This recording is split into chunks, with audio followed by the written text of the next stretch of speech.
Hello and welcome to the 10th edition of the Old Git Gooners podcast. Now, last time around, I had three veterans, three old fogies who were hugely entertaining for me, and I've had some nice feedback as well. But we were talking there a little bit about their memories of the 50s and 60s, which made a nice change, but they were great stories. But I have taken the demographic down a little bit. Although today we kind of have three generations in terms of our ages, because I am certainly, along with one of our other guests, the oldest of gits here. So let's start with that particular individual and then move down the generations. So this character, well, there's a few stories to tell here, but let's start with his claim to fame. He was a singer in a band that were played fairly regularly on the John Peel show back in the 80s. And they recorded some legendary tracks for those who were into the indie scene. I actually checked on Spotify, and only one of their LPs is actually there, which is disappointing, but it's got some of the classics on. Even the titles alone are works of art. The famous song, of course, is Love on the Terraces, but we also have The Revolution Starts at Closing Time, Bobby Moore Was Innocent, and Spirit of 66. So it was football, alcohol, and that was probably about it, really. That was a combination. But the um, the other thing I was going to say is there is a 10-second version by these guys. The name of the band, Serious Drinking, in case I haven't mentioned that. A 10-second version of Blitzkrieg Bop, which I discovered on Spotify, which was hugely amusing. And all I can say is you've had 96,000 plays of Love on the Terraces. So I don't know what your royalty check from Spotify is like, but I suspect you're not about to retire on that. But the other thing is to say I bump into this guy in the weirdest of places, not so much these days, but back in the day. I was watching Austria Vienna versus Arsenal in the 1991 and 92 European Cup, and it was a dull game as hell. We had already won the It was tie. very dull. I, uh, We were I, six. We were 6-1 up at half we time, were weren't we? 6-1 up. From Uh, Highbury, did we lose 1-0 or win 1-0 in we the lost 1-0. We Yes. lost 1-0, but it was a dull game, and we spent 90 minutes having a good old natter and plenty of space to do it on the wide expanse of the Yeah. Austria Vienna Olympic Stadium terraces. I think we also bumped into each other in Lyon at the 98 World Cup. Does that ring a bell, or was it somebody else? We definitely bumped into each other at Braga in 2004. That's a good one. Blimey. I I can't forgot. remember who was playing. Oh, yeah. I think Stepanovs might have been one of the sides, actually. Denmark might have been playing. Could have been, yeah. No, I would have Um, remembered their fans. It was an incredibly. It was another very dull match. Yeah, but that stadium, my God, I mean, you Yeah. know, yeah, I don't know if you climbed up the rock face half of it, but that was something else, I have to say. Yeah. But anyway, that is a long intro, but it's really good to have him on. You're still season ticket holder, aren't you, Martin? I am. I've got a season ticket in the North Bank. Had it since the Daily Emirates opened. So Right. same seat. At Highbury for many a year before. So it is a warm welcome this evening to Mr. Martin Ling.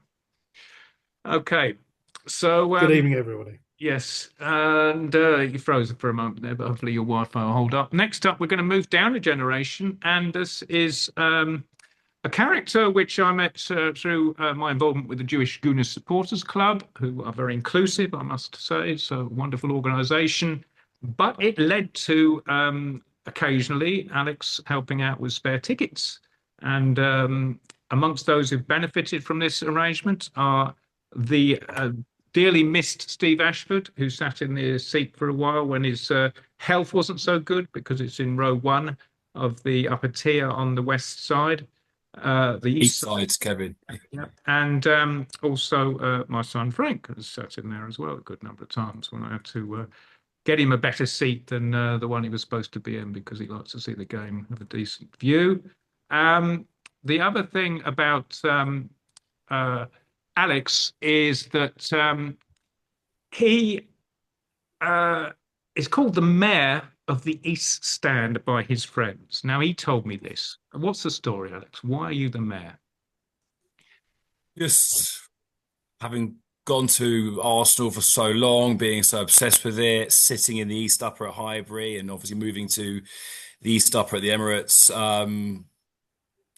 as a regular, and just certain friends refer to me as the mayor. Just Alex Crofty, have you got a spare ticket for this? Can you find a buyer for that? It's just the way it's, I guess, just organically developed over probably the last couple of decades, really.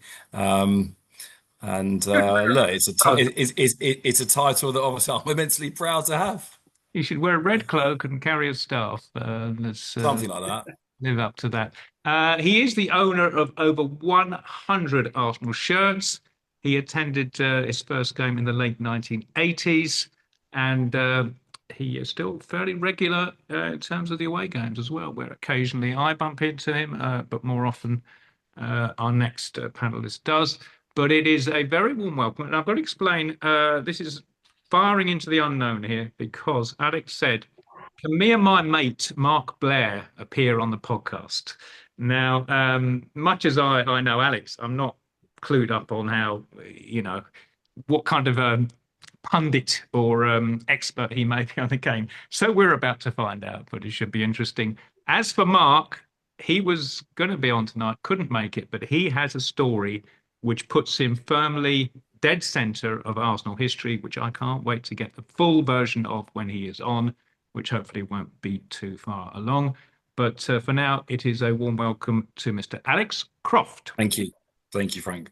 And finally, my flesh and blood, the youngest here, going down another generation, been on a couple of times before and got quite good feedback, actually, young man. So your views are appreciated by our audience. And you've been on enough times, not going to go mad on the intros, but this is my son and knows more about football in terms of the minutiae of tactics and spots things I don't. So I'm learning from him, which is an interesting phenomenon after indoctrinating him as a child. Early trauma I put him through was the Champions League quarter-final second leg in 2008. You may not remember it, thank God for that, but it's deep there in your subconscious, young man, and it's probably still burning. He wasn't old enough to actually be aware of Arsenal winning our last league title. I would dearly love it if he was aware of our club winning one very soon. So let's see what happens. But to be discussed, doubtless, in the 50 minutes or so to follow. It is a warm good evening to Mr. Frank Whitcher. Thank you very much. Evening, guys. Right. So let's say that, Martin. Go on. So nice to see you too, Frank. It is. So let's get into football matters. And let's start with the most recent game. Inter Milan away. Alex, did you go just out of sheer fascination? I wasn't there this week, sadly, but I thoroughly enjoyed the game. It was controlled.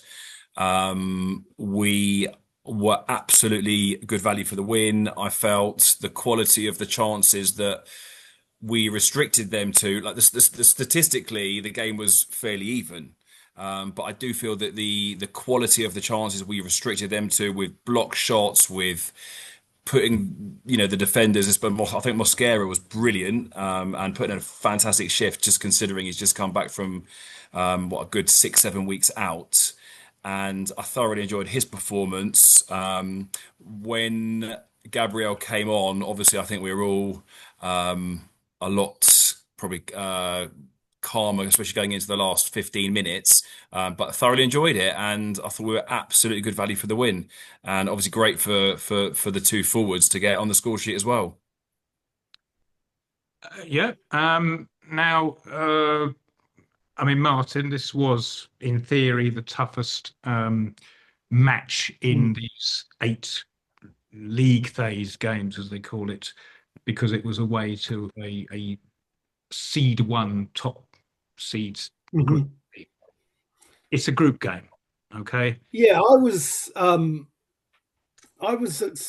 after the visit last season, where I thought we were quite unlucky to lose. We lost to that dodgy penalty, and we spent a fair amount of the second half attacking Inter Milan. So I was relative, and because it wasn't a particularly stressful match in terms of having to get a result. It was thoroughly enjoyable that from the first 10 minutes we set out our stall, we went out to try and score goals and create chances, and we never really relented from that for the whole 90 minutes. It was a great game to watch, and as Alex said, Mascara was excellent. Jesus was excellent. There was a hell of a lot to like about that performance, and obviously without Declan Rice and Martin Odegaard as well. Eze again, had showed some nice touches, but wasn't dominating in midfield. But hey ho, when he went off, we were winning the game. So and he was involved in the first goal. So there was a lot to like about that compared to some other recent games. Yes, indeed. Frank, Inter really had to go for the win on the evening, and would you say that changed what that game might have been like? Let's say we're going to meet Inter again at a later stage in the competition. It's possible. Do you anticipate a similar match, or do you think that was a bit of a one-off on Tuesday? No, going into the game, I wasn't too sure what to expect. I mean, obviously, as Martin mentioned last season, we lost. It wasn't, it wasn't like a terrible performance. It wasn't a great performance. But going into this game, I think it's just a completely feels like a different Inter team. Inzaghi's not there. They've got a sort of unproven manager in Christian Chivu, and a lot of their sort of key players that you're used to seeing, like Dumfries and some of their midfielders like Çalhanoğlu, and those kind of players that were part of that Champions League final team last season weren't really there. So it might be maybe a kind of mental hurdle more so than like on the pitch being that much of a challenge. But going to the San Siro, winning pretty comfortably, definitely feels like another positive step for the team. I think these like mental hurdles are probably more important than we kind of realize, and I think it definitely prepares us for going deeper into the tournament, wrapping up a top two finish, before even playing our last game definitely feels good. And yeah, I feel like it just feels really good to know, hopefully nothing crazy happens against Kairat in the last game, but to be able to say that hopefully, fingers crossed, we have 100% win record in this phase of the Champions League, that's definitely something to be proud about. And yeah, just to be competing on the European front, top of the league in the Premier League, top of the league in the Champions League, I think that should definitely give us loads of confidence to face Inter or any other team further in the competition. And I'm pretty comfortable and confident saying that we should be the favourites at the moment in the Champions League. Yeah, I think we probably are. And additionally, if we do win 8 games, we'll be 17 million euro better off due to the points. I'm not even sure, you might even get some money just for finishing position on top of that. But it's certainly helping the bottom line. We started that game in Milan with Gabriel Jesus up front, and he did score 2 goals. He had a very decent game. Now, yes, we don't know whether or not he's going to be injured, but what's your thinking of a player whose contract will end in the summer of 2027? Who isn't old, really? I mean, he's, I think, 28 years old. So, He made a big point of saying that after the game, didn't he? So, whether or not his agent told him to emphasise that with a view to the shop window. Martin, would you actually give him, for the sake of argument, let's say we get to the summer, he's stayed fit. Would you give him, let's say, a year's extension on his current deal, or would you try and sell him while we can get some money for him? What's your thinking?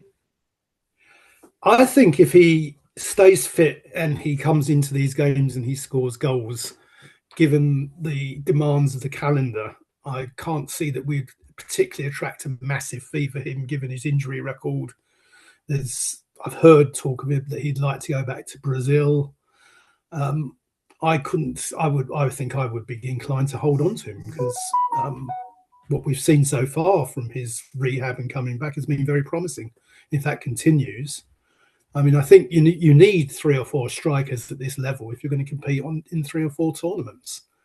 And given, I know we're going to go on to Gyökeres, given what the market was like last summer, and it doesn't feel like the market is particularly shaping up for this coming summer for there being go-to strikers who everybody wants to buy. Somebody who's proven who can give you sort of 10, 15 goals across competitions would be worth keeping in my view. Okay. Alex, do you concur? I think he's a fantastic player. He offers something very different to what we've already got. He's electric. I mean, for the first goal, I think only I think only he out of our probably 3 recognised strikers could have scored that finish. And he was so alert to it at the time. And he often does veer out to the right hand side, and I think he's got good link up play with Saka. And he's a very unselfish player. Would I give him a contract extension now until 2027? I think let's see what happens in the next kind of like 5 months. And he's got that. He is contracted until 27. So would I give him an extension beyond 27 for another year now? Probably no, but let's see what he does in the next 5 months. Let's see how the team evolves. And if he writes himself into, our Arsenal folklore and he becomes, a proper hero because he's scored the winner and in a big competition, then with Dennis Bergkamp, we're all singing one more year. And I think we'll be doing the same for him as well. So I think we all love him. We all want him to do well. He is very, very different to what we've already got. He's not the best finisher, let's be honest, but he's a live wire. And I don't think defenders do not like to play against this type of player. Very mobile. Yeah, And I like that. I agree with Alex. I think he's so different to what we have up front. And yeah, in my opinion, I think I mentioned this to you that before. I feel like if he wasn't injured in the summer, we maybe don't necessarily have to get Gyökeres, and especially, I mean, it's hypotheticals, but if he's fit towards the end of last season, he could be in, decent form. You've got Havertz, who I really do like, and you've got Jesus. I know that they have had a few injuries, especially Jesus of late, but I think Jesus being injured forces into having Gyökeres, and now we have this debate about do we extend Jesus? So personally, I agree. I think we see how it plays out. I think that the year cushion we have until 2027 is good. But I think it would be classic Arsenal anyway, just to extend him like we did with Trossard to protect his value. And then if he does all right this season, then we could sell him. If we extend him for another year, then we could sell him for a decent price. Like Martin said, maybe he goes back to Brazil, or maybe he goes to Saudi, or stays in Europe. But yeah, I think it's like such an interesting what if question to think if he was never injured. Because I personally think Jesus and Havertz are our best 2 strikers when fit. I'm sure we'll get into Gyökeres in a bit, but at least you, Dad, know my thoughts on him. So I think it's such an interesting what if to think about if Jesus wasn't injured, do we even end up getting Gyökeres? Do we even need him? But now, obviously, because of the injury, now they're all back. It's such a competition between those 3. Personally, I would extend him at the end of the year, assuming that he continues to sort of build up his form, stays fit, just purely from a value protection standpoint. But then in terms of having him in the squad, I do think he offers us something very different. And yeah, he's just a very interesting player to have, that maybe not a lot of other teams have up front.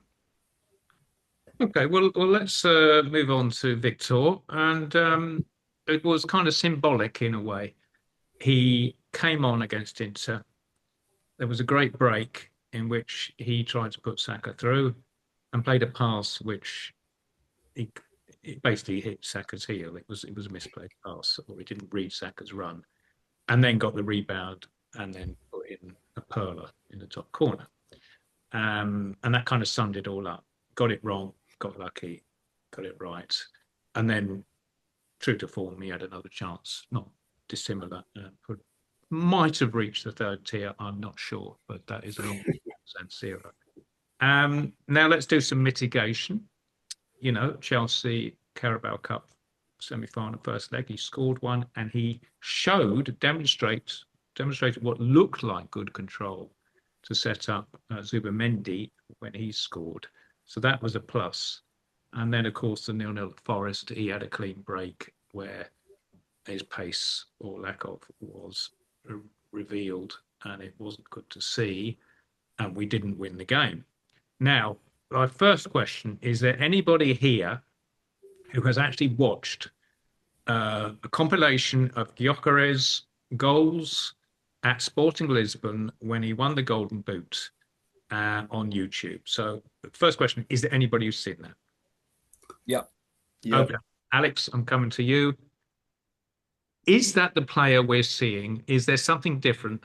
Or do you think he was just basically missing a load as well, but getting a lot more chances and scoring? I think it's a combination of a few things. I don't think he's a one-trick pony in the respect that he just wants to smash the ball as hard as he can from 12 to 15 yards. And I think we've seen that. And for me, I've seen so many goals this season where he hasn't been directly involved, but just by occupying defenders, and sometimes he takes 2, sometimes 3 defenders out of sync with another piece of the build-up play. And look, he's not super quick, Gyökeres. But what he does have, he has presence, this guy. And whereas Jesus kind of like does occupy and likes to go out to the right to kind of like assist like Saka and overlap with Saka, he's not that player. He is a central guy. So I don't think he's a one-trick pony. I do like him. Look, we're top of the league. We're 7 points clear. We're top of the Champions League. We're in both cups domestically still. We're going for it. And I don't think any of us can complain. Would we like him to score 30, 35 league goals and be a Haaland? Absolutely. But we're top. We don't have a top goal scorer in, I think, the top 10 goal scorers in the league. And they're spreading the goals around. And it's amazing that we literally have got goals all over the pitch.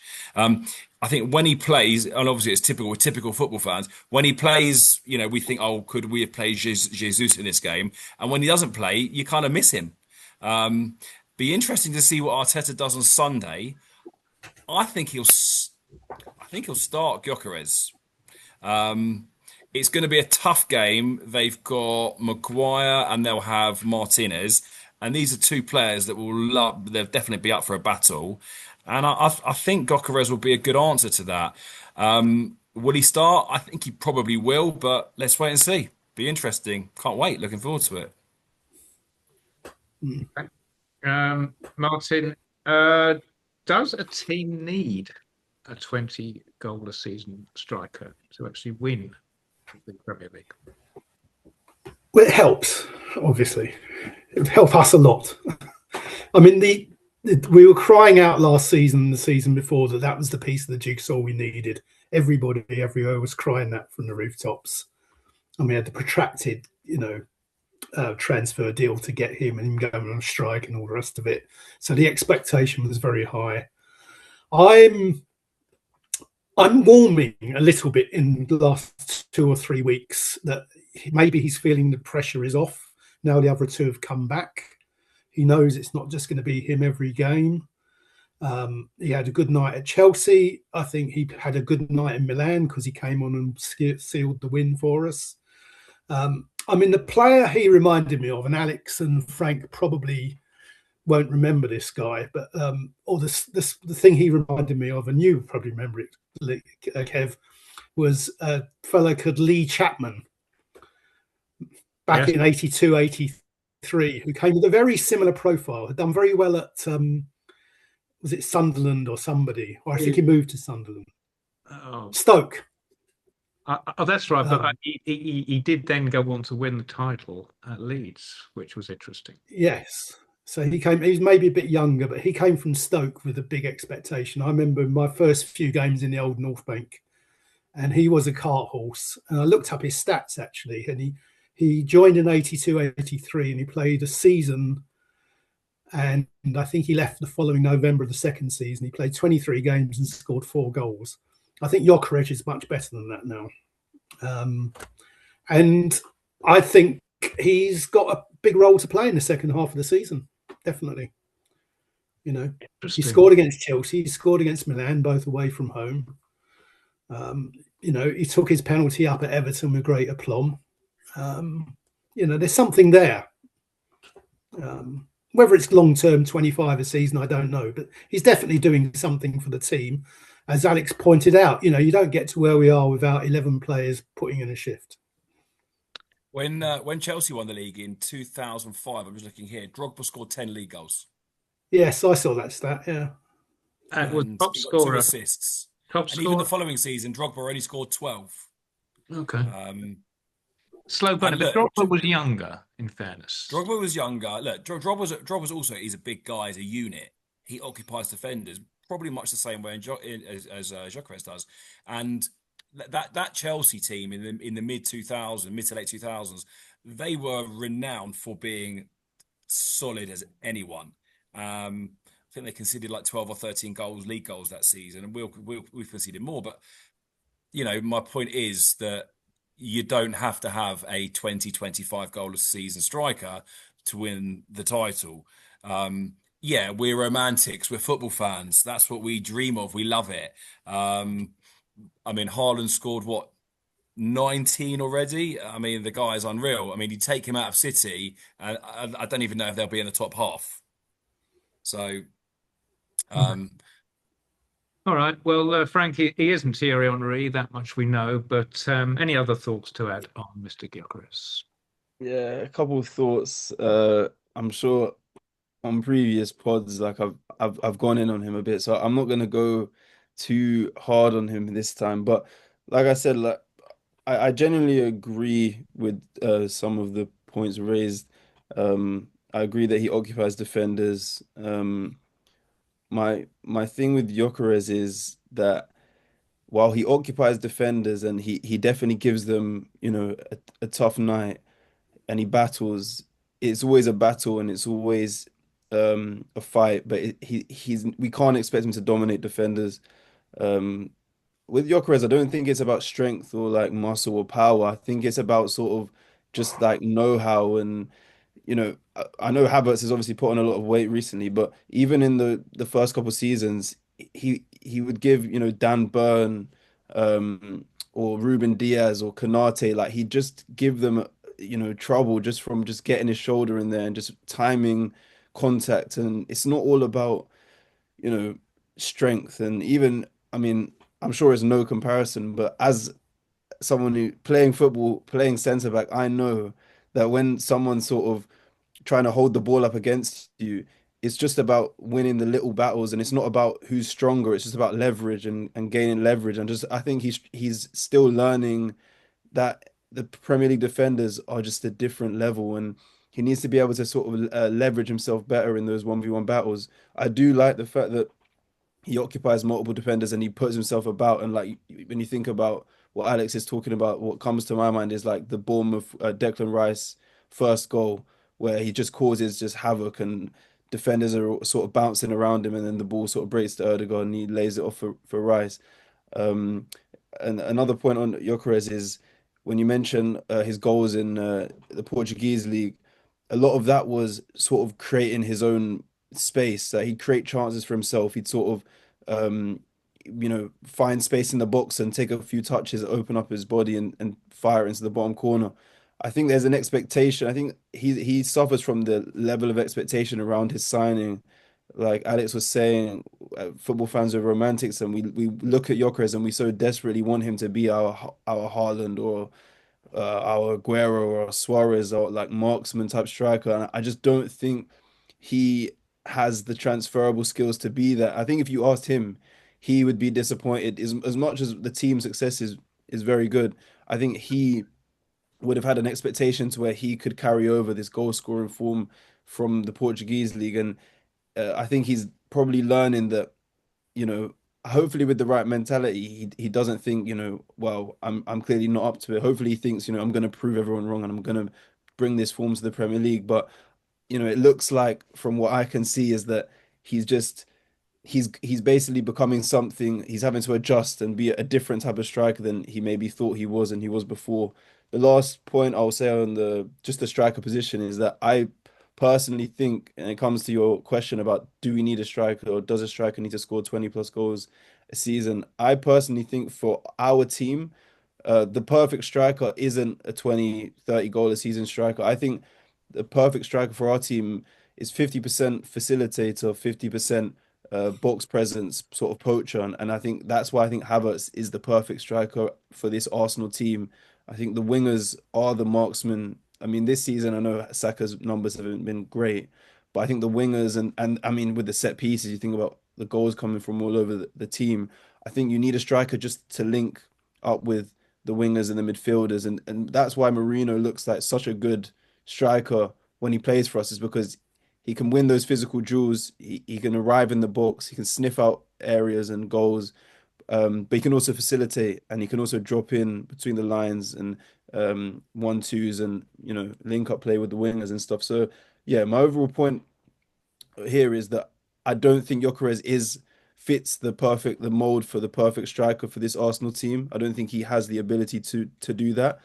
And I also don't think he's able to transfer that sort of marksman ability that he had in the Portuguese league, partly to do with the quality and the physicality and the know-how of the Premier League defenders, and also partly just to do with the ability on the ball that he sort of lacks, that gets exposed at this level. But like Alex said, we're winning, we're doing really well, and we're that good that it doesn't even matter that much. So as much as opposition teams want to banter us about it, Frank, it doesn't do you really think matter.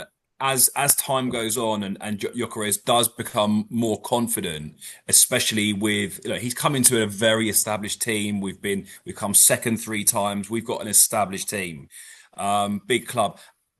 As he gets more confident, becomes more settled, scores more goals, gets more involved with the team, he may well become more demanding in terms, we've seen it all on Twitter with the balls into the box from the right from Saka. Maybe he will become more demanding as as a central striker. None of us are going to have any problem with that. We all want to score goals. We all want to win. Yeah, And that might well happen. yeah, you know what? I can see, ironically enough, with everything I said, I still can see a world where that does happen, and I think that's all mental. Like, I don't think he's gonna become a better technical footballer, or I Yeah, don't think agreed. it's gonna be like I think it's all mental. It's all about like I said, like leverage and like learning, the little tricks of how to sort of hold players on, how to win fouls. I think you see him fall to the ground and like he hasn't learned that art of winning fouls and Mm. selling fouls. Like these kind of mental things, I think will get him over there. And I think the mental fortitude is just to be like, I'm still the exact same guy I was at Sporting, and like you said, demanding the ball, becoming an alpha. He sort of still looks a bit like just one of the guys in one of the team. Like he hasn't, obviously, time will allow him to maybe become this alpha, but he looks like you expect him to be this alpha in the dressing room and like this guy that has this, he's like this robot, like that kind of mentality. And I think can see a world where he does become that marksman striker, even with everything I said. But I think it's all mental, and I think it's all just like this sort of just destroyer mindset and just saying like, I don't care what anyone says, like I'm like just not giving up on himself and not allowing the narrative to sort of define who he becomes. So like that's why I'm not like completely ready to give up on him. I think he can do it. And like I said, we're so good right now that it doesn't really matter, which is the best thing. Okay, well, it's I mean, he's been given a chance, certainly, by Arteta, but the main reason for that is the injury to Havertz. Now, Havertz's been on the bench a few times. I think he might have come on possibly twice, definitely once, but he hasn't come on a lot. And I'm a bit worried. Now, we all remember we've had players before who we can kind of label crocs who habitually were not available. I'm thinking of the likes of Jack Wilshere. Thomas Rosicky, obviously ERB. Diaby going back. Not so much before that, actually, in fairness, before kind of, when we stopped winning things was when it seemed to start. But I'm a little worried that Havertz hasn't been given a bit more time, given he is on the bench. Do you share my concerns? I'm going to open the floor to this one. Is anyone concerned that actually he might not be playing that much in the remainder of the season? There has been some reports, I don't know if you guys have seen it on Twitter, that the injury is definitely going to kind of hamper his involvement in the longer term. But if that was true, and obviously we don't know anything, but if that was true, would he be training? Would he be traveling to Italy midweek? He was on the bench on the weekend. He was on the bench on Tuesday night. I don't think he would have travelled. I think they're just going to manage the load very, very carefully. We're not desperate to come on. We're not 1-0 down in a cup final with 10 minutes to go. We're doing well. We are the front runners. We'd all love him to slot straight back into the team and pick up where he left off. I know he came on, I think it was the United game where he got injured, and he played against United at the turn of the turn of 2025 as well. But he's been out for a year. It's a long time, and I think they are going to have to carefully manage it, and I think they're going to have to build it up slowly. I don't think. Am I worried? I'm not worried, but he's I think they're just going to have to bed him, but he's going to have to integrate back into the squad, but they've got the best medical guys, they've got the best sports science people, they know what they're doing, and if there was a problem and he was still injured, he wouldn't be on the bench at all. I think. I don't know what you guys think of that one. I think he's he got his injury at the Dubai training camp last year, I think, didn't he? Yeah. And then he had the setback up at Manchester United. I sort of go to the games with, everybody's kind of either obsessed that we should be resting the players who play the most more and playing the players who don't get off the bench enough to take their place, and that we don't shuffle the pack enough. But if there's one thing I think Arteta likes to do, he just likes to set up the team which he thinks is going to win the game, and hope that the injuries take care of themselves. And I think he could have brought Havertz on against Inter Milan the other night, but I think he was desperate to win that game. And Havertz came on against Portsmouth. I think that's about the only few minutes he's had, wasn't it? And towards Chelsea the end. away. Chelsea away, yeah. Chelsea away, did he come on? Yeah. Yeah, briefly. Yeah. I mean, if he doesn't start against Carrot next week, then I think there's a problem. Yeah. That's what I was going to go on to say, because he's got Carrot coming up and he's got Wigan coming up as well. I think Arteta's priority at the moment is to integrate Jesus back into the team, which is going very well. And considering last season, it didn't go so well. It started off brilliantly, didn't it, against Crystal Palace? Continued brilliantly against Crystal Palace again in the league match before Christmas. Then the first game in January, he was out for the best part of a year from his rehab. So, we have been burnt by bringing players back too quickly. So, and as you say, Alex, there's been no need to bring Havertz back really. So quickly. I agree with you, man, and what you just mentioned there. We're bringing back two strikers that have been injured for a very long time, back around the same time. So I think maybe it's a bit of apprehension with Arteta thinking we're just easing, Jesus back in. He's just had his second start, I think. First one was Portsmouth, I believe. So I think it's like, do you want to bring Havertz back in, straight away as well, give him, more minutes than he's been giving him, and then you've got two sort of strikers that are fresh, returning from injury, and now they both have heightened risk of getting injured.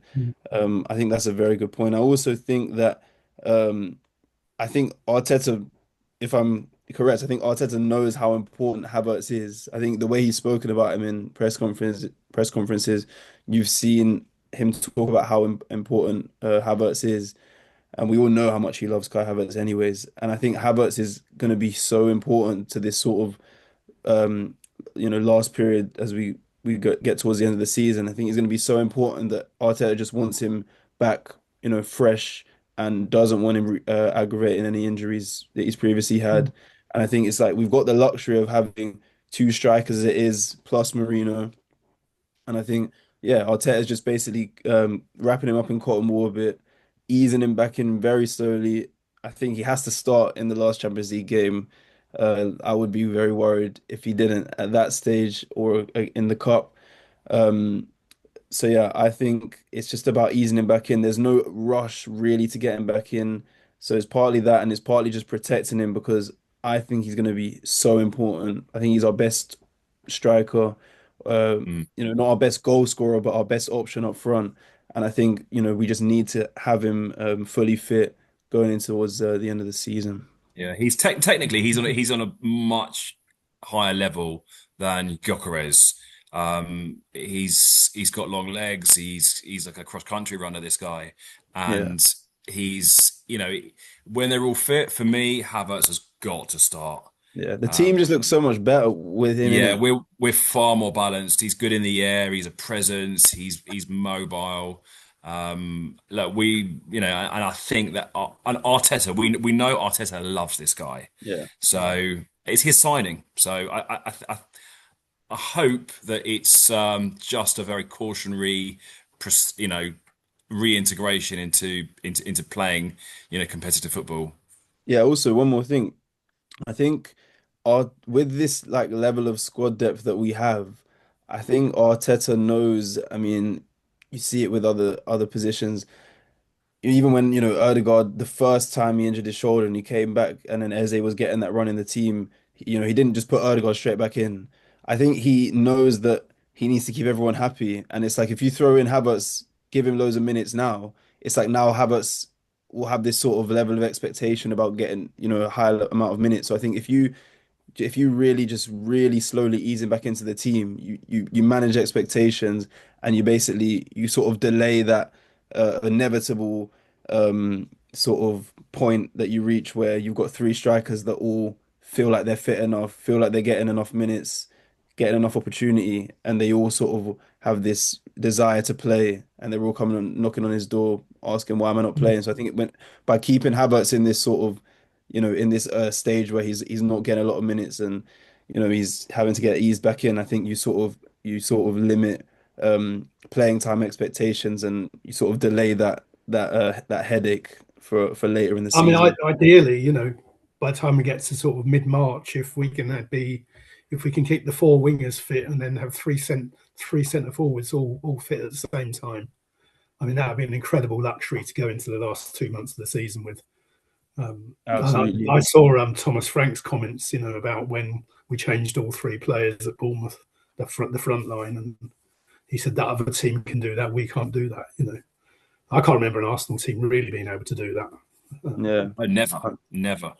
No. So, Well, so yeah. maybe in 2002 to 2004, we might have had six guys. We played 4-4-2 then, although, didn't we? So it wasn't really. Yeah.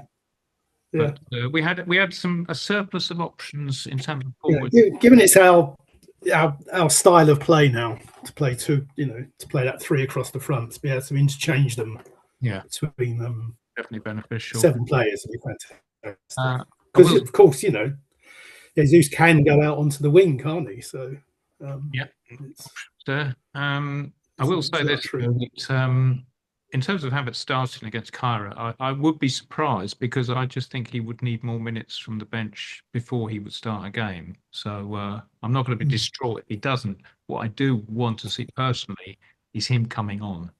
A bit Yes. like Jesus At started. least half the game. Yeah, certainly. So 45 minutes, solid 45. yeah. To be fair, yeah. And then again, if you don't start him in that game, then you once again you just delay that feeling of, oh, I've started a game now. So, that kind of feeling of not entitlement but expectation to start games. given the nature of the game, though, I think we can afford to make a half-time sub there and give him a half whether he starts or comes on. I mean, also Havertz can play in the midfield as well if he needs to. And he's dynamic in that respect, that he is far more tactically aware, clued he's up. aware than Gyökeres or Jesus. Yeah, I'll give you that. Yeah, I mean, make sure he plays a part at Kairat, not necessarily up at Leeds. And I think we've got 3 home games against that, Yeah. Lots of that, which wouldn't put him out against Leeds. No. That'll be a tough old game, that one. Yeah. Well, we're on a roll with our discussions on forwards, so might as well complete it with the enigma of Gabriel Martinelli, who has scored 5 goals in the Champions League in 6 appearances. He got his hat-trick in the FA Cup against Portsmouth. And here is an attacking player who scored 1 Premier League goal all season.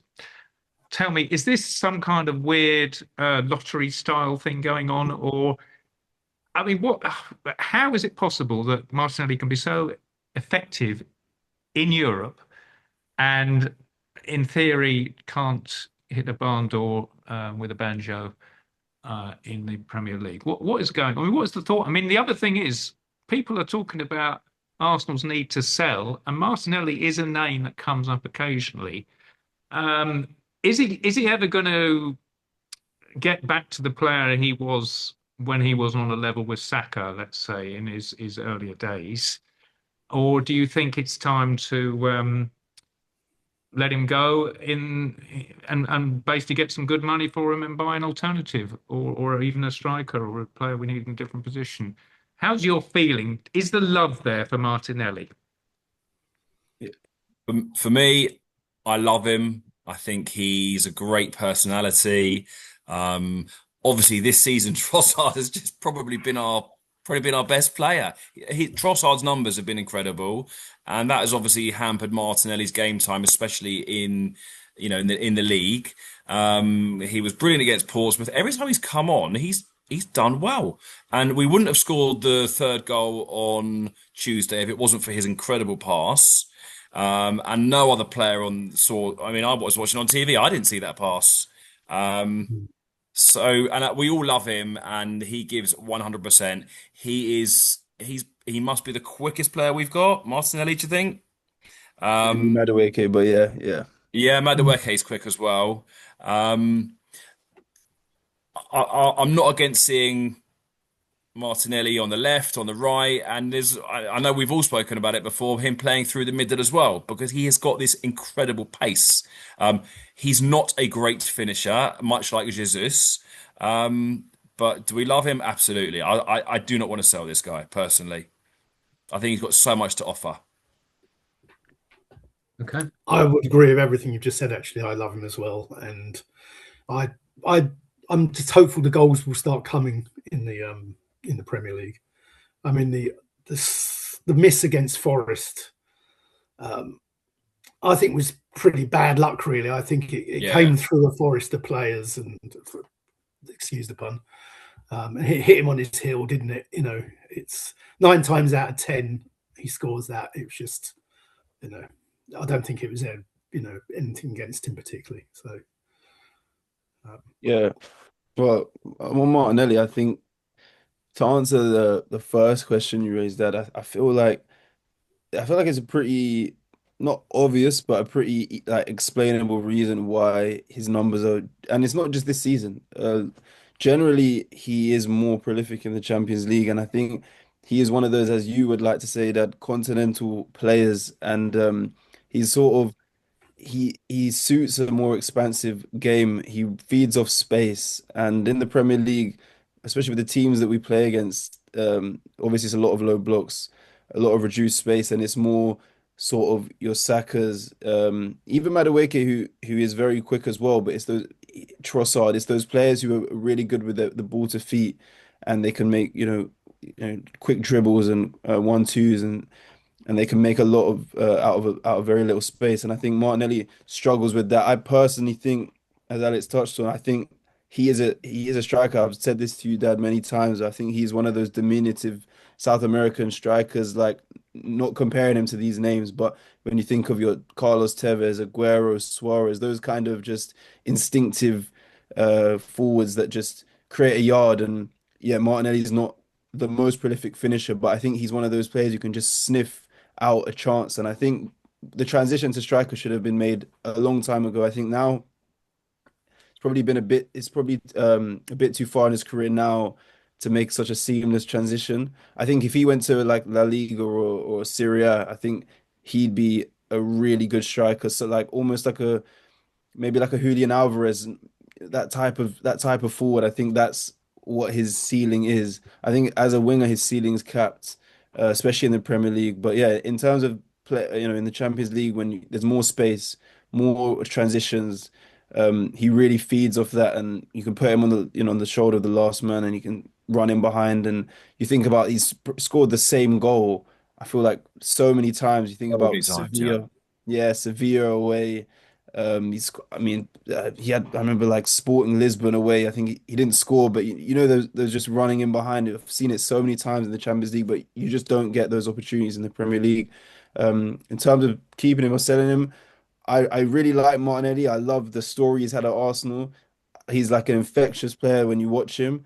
I do think we'd have to sell one of him or Trossard. I think Trossard may be the easier to sell at this stage. Um, and like I wouldn't necessarily want to sell Martinelli. I think he's really developed at Arsenal, but I do think that we could upgrade at left wing. And like I said, I think he could upgrade as a player by becoming a central striker. So I think it's a difficult one. Like I said, I really like Martinelli, but I don't see him staying at Arsenal his whole career as much as people probably want that. I could see him moving away at some point.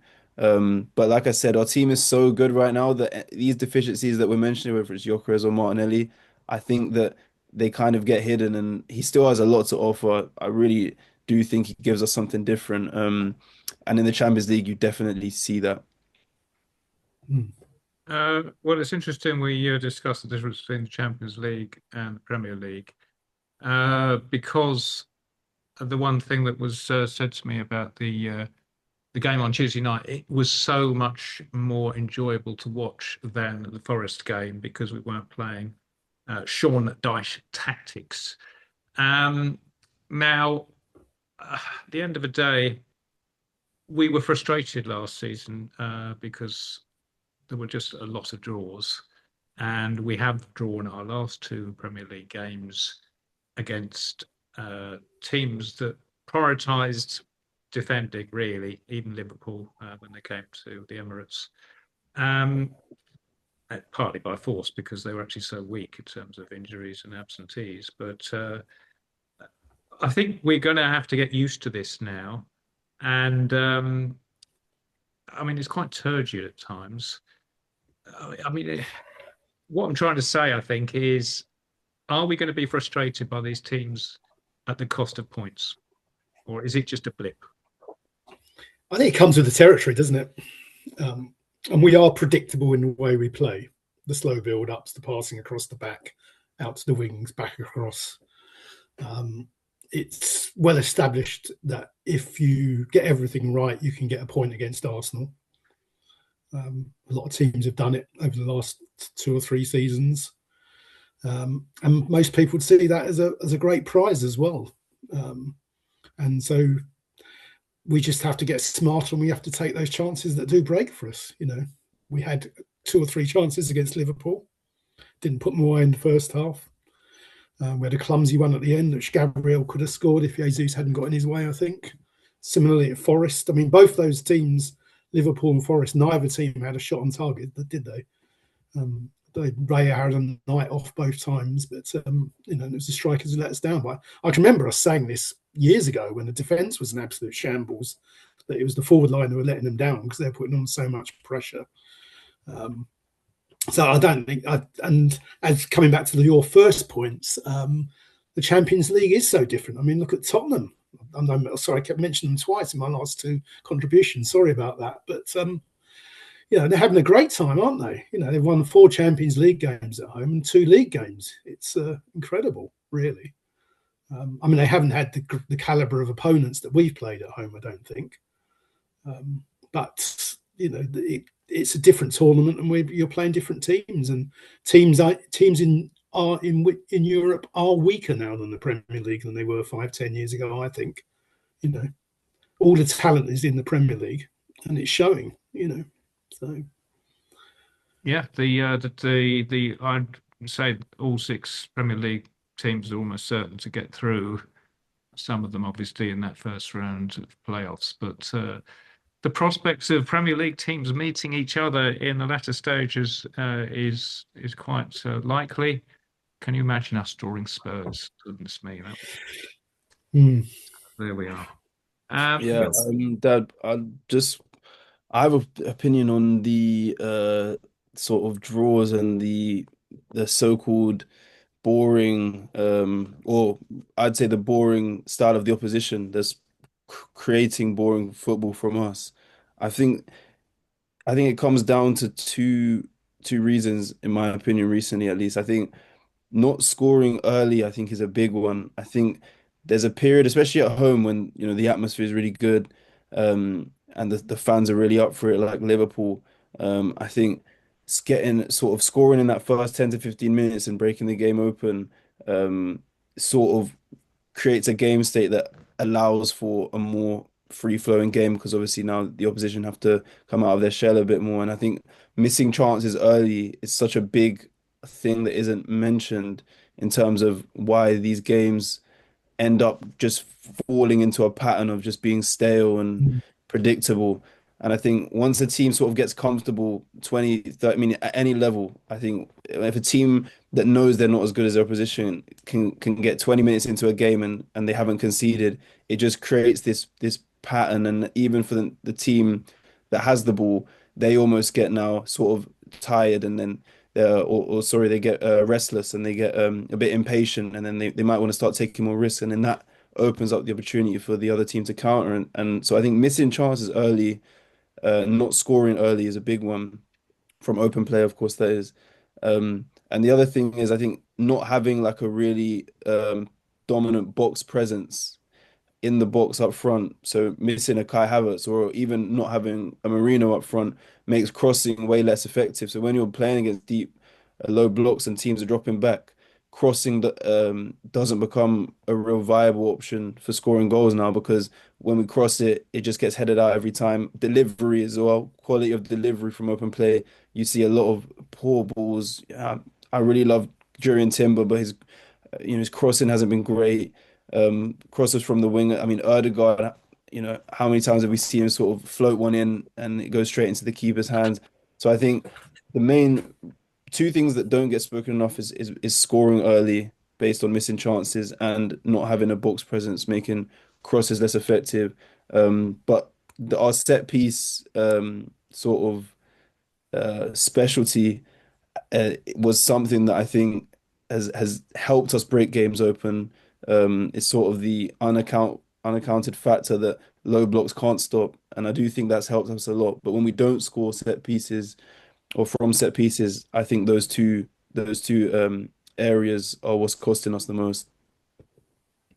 Do you think we've improved on last season though? Like last season, we drew 12 games in league, and I think we have improved. Obviously, set pieces is incredible. The numbers that obviously we're achieving. But I do feel like there's games like remember like the Palace game 1-0, Tottenham came for a low block, destroyed them 4-1. I think we have improved against the low block, and I think going back to Gyökeres, I think he's helped with that. The Liverpool game, even more for me, even more so than the Forest game, was so frustrating because we had chances in the first 20, 25 minutes. We should have just put them to the sword. And, they had, I think it gave them confidence the longer that particular game went on. And they would pass it across the back, they'd pass it up the left, down, across the back, up the right, and again and again. Very frustrating, that game. Probably for me, even more so than the Forest game, because I guess that week we got we went another point ahead of City and Villa. But I do think we have improved in that area. Yeah, in that Liverpool game as well, I just want to mention I I was genuinely, this might be controversial, but I was more frustrated with the fans in that game than I was the team because I think the fans were so, as you know, as a collective, I think we were so desperate and like restless for a win, and we were getting so frustrated, and it was almost like parts of the stadium were turning on the team, and I was hearing fans booing the players at certain points, and it's like it was almost like we needed to have a sense of composure, and I think the players were even feeding off it, and they were sort of making bad decisions. And one of the worst things in football, uh, in this like Premier League professional level football, is when the players start listening to the fans or start sort of trying to make decisions based on trying to appeal to the fans. So they were taking silly risks and forcing it forwards and just making the wrong decisions, which would then in turn make the fans even more angry, which is just the irrationality of football fans. And I think that was really frustrating. And then the Liverpool players were sort of feeding off of that restlessness that the fans were sort um, of radiating onto the pitch. And it's just something I wanted to mention. Like, of course, it was frustrating the way we performed in certain parts, but I really think the fans negatively affected that game, and I really hope this weekend against United that that doesn't happen again. Mm. I agree with that. Actually, I found that evening very frustrating. I mean, I hate the pre-match build-up as well. I hate the light show and the fireworks and all the rest of it. I can't see what anybody gets out of that whatsoever. It's just, to me, it's just a distraction which you don't need. And that it kind of gets people going, but not for the right reasons. And then, as you say, Frank, once the reality of the game settles in, and then people, have to show how they feel, it gets very frustrating. Fireworks. That's Arteta. Yes. That's Arteta. Well, Arteta did it. Arteta the fireworks. Arteta the tifo. Arteta removed the tunnel.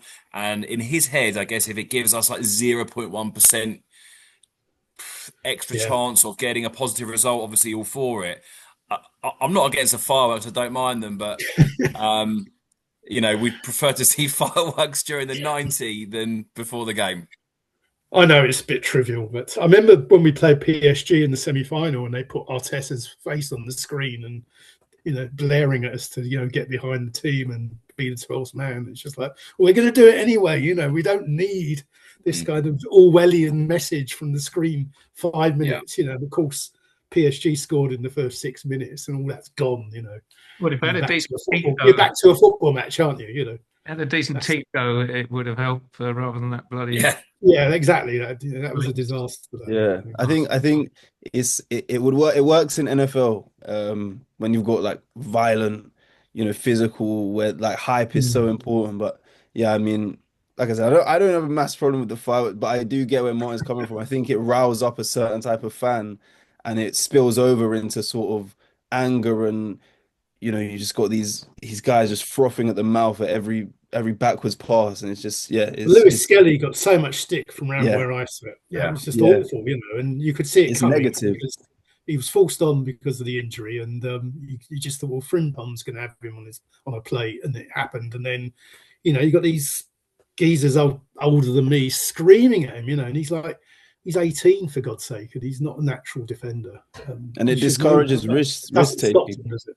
Yeah, Yeah, it discourages risk taking. And then so then I remember one point, he just sort of just plays it down the line when, yeah, there's no chance of the winger being able to control it. And then the winger loses the ball, and then the fans are even more annoyed at Lewis Skelly. It's like he was doing what you wanted him to do, which is why I just say I wish the players just ignored, I wish they could ignore the fans, but the fans become ignorable when they are just so incensed. And I feel like it's a sort of I'm young, but it's sort of like an immaturity thing where it's like we just haven't been here before, so that we're yeah, so desperate that we without intentionally doing it, we're negatively affecting the products on the pitch. yeah. Right. Well, we are close to well, we've gone past the hour, but we will. There's one thing I do want to discuss before we finish, and that is the appointment of a throw-in coach. So, I mean, um, we've got our set piece coach. Okay, we all remember Rory Delap. So, I don't know if it's something to do with strengthening the technique of the throwers. But I've got to ask, does anybody have the first clue what the throwing coach actually does? Oh, Well, so Alex, apart from coach throw-ins, it's technique, it's obviously strength, it's working in the gym. Um, I don't think it's so much what happens on the pitch. I think it's more to do with actually the action of the throw. Um, because obviously we've got Nicholas Jova for whatever happens after the throw is made. But those old days, I remember going up to Stoke, um, and those throws they killed. Obviously, we didn't have this steely mentality in this that this team's got at that time. But they absolutely killed us with these throws, and they scored obviously against us, but and the games were quite tight, 1-0, 2-1, we lost. It could and probably should have been more at the time.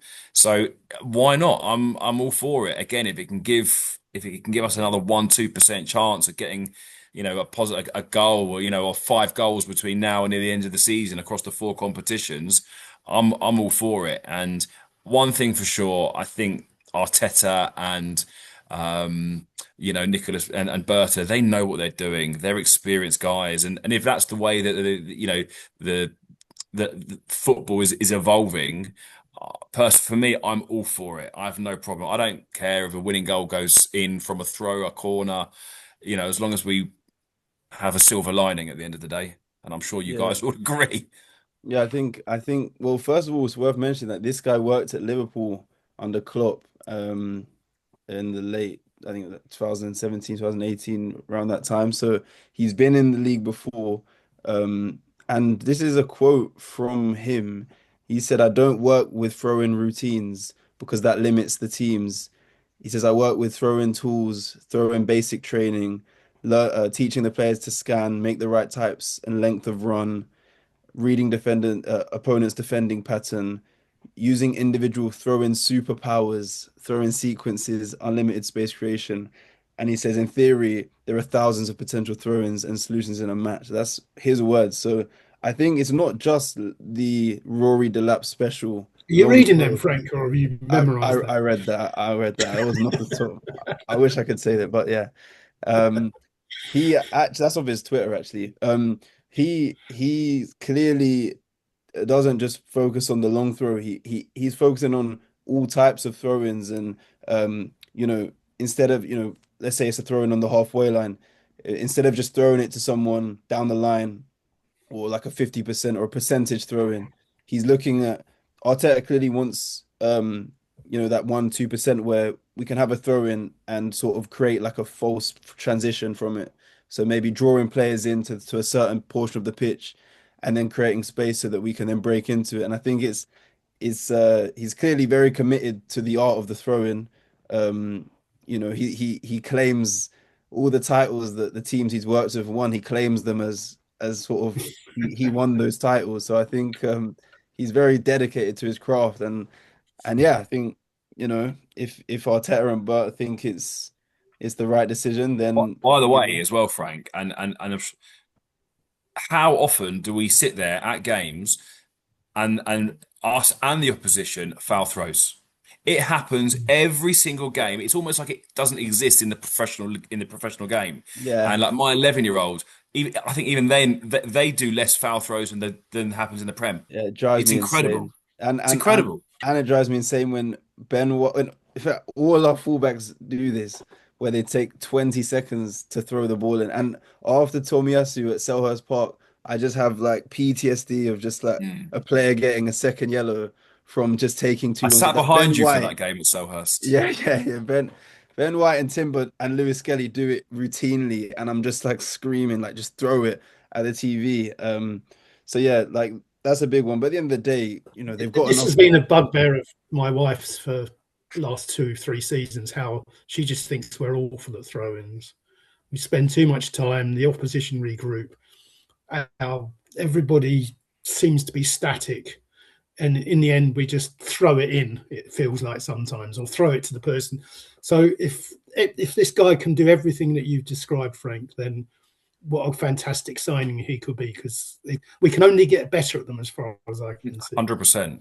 Well, I'm I, all for I that. rarely think of anything ever becoming good from Arsenal's throw-ins. We're not a team that needs to waste as much time as we do on throw-ins. We should be getting the ball back into play. We should be looking for the space, and we don't seem to do it, as you say. Yeah. And the one time we did try to do it, of course, was when Martinelli pushed over the Liverpool player who was injured, and of course all hell broke loose, didn't it? I've been talking about Wolves away when he got the second yellow. Yeah. Yes. But recently, Chelsea, I think it was, Ben White took that quick to Saka. You remember that? Yeah. That was the growing coach, but it resulted in a goal, didn't it? Yeah, because there was a period of about 2 matches about 2 years ago where we started throwing it into the offside position, which somebody had run into, and we created a couple of chances. Yeah. When we were think about what that suddenly stopped away when Arteta played ball boy, and again Watford away. Remember that? That's a good one. But yeah, no, I think we've got enough money to be paying wages, so why not pay enough? We've got Win the dog. He's probably on payroll, so yeah. Well, hopefully he's on Win a lot. That's all I will say. If I still even do some stuff. But anyway, he's a good boy. Of course, yes.